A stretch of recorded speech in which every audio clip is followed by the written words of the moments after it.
So I was just like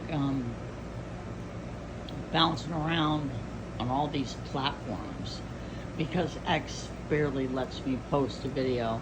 It could be about a crack in the sidewalk, and post could not be whatever.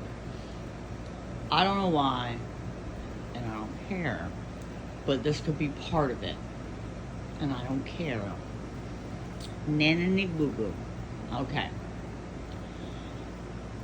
About 3 months ago, and really actually a really long time ago, 2 years or so ago, I was traveling around dying. Um,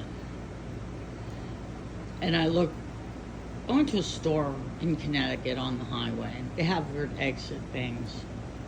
This girl pulled up next to me in a Tesla. And she had it charging. I'll call it a dock. Nothing to it.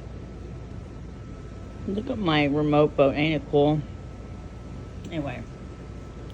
So I said, oh, I wonder how far she's going. She's in Connecticut. She's got her dog with her. And she has to charge it. So how long do you have to sit and wait? That's an inconvenience. My goodness. I used to drive from Massachusetts to Florida in a Mini Cooper. Okay.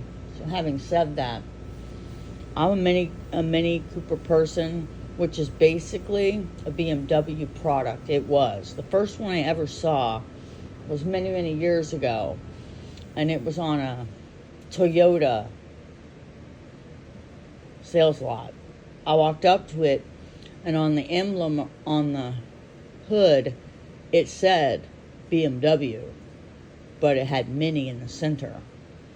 Somehow they separated that company, and it's still made by BMW, British Motor Works.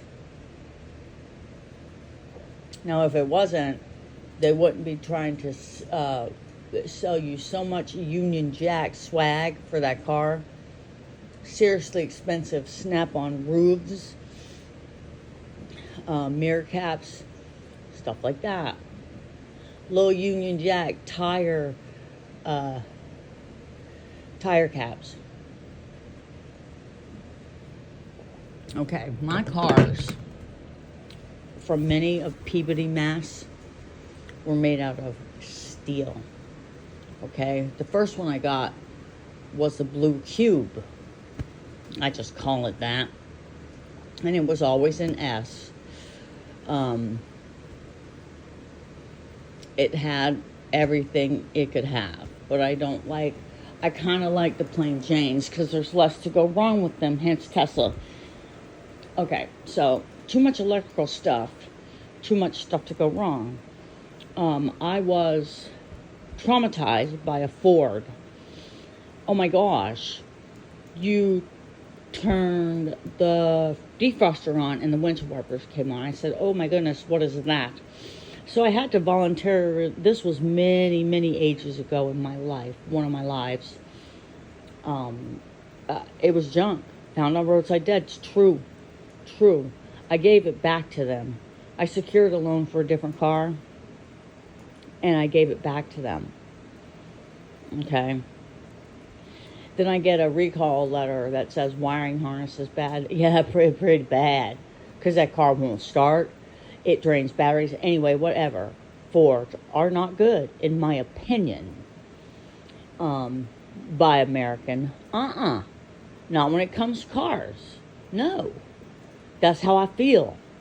If you want a big fat truck, there you have it. Buy American. Have you ever seen a big fat Japanese truck? Toyota Tundra. Yeah, that's about as big as it gets, and that's not that big. Anyhow. So I've got my minis. Got my second one. Was a 2-seater coupe. Because there was too many people around me with kids. That was part of it. But I love the car. But I don't want a convertible anywhere. I used to say, when I lived in Florida, I can't have a convertible unless you have a garage. Because the sun will dry that out and shred that stuff. Canvas. Right? So I didn't have a garage. And that was a big dream. I don't want a convertible anyway because it messes up your hair. You get bug in your eye, a bug in your mouth. I don't want it. Anyway, so they only had them in convertibles for a real long time. With that roll bar things around your head, like you, Daryl Earnhardt, and you got to get that thing strapped around your neck. No, I want that one. They made a BMW like that with a really long hood, and I want that. Looks like a 280Z, a Datsun, a Nissan 280Z. I want that. So they came out with one with a hard top. I said I gotta have it. Gotta have it. Then I looked at the color chart, and I said I gotta have it. It was called Spice Orange. Looked like copper to me. So I got it. Had to order it. It came in from Virginia. The birthplace of that guy.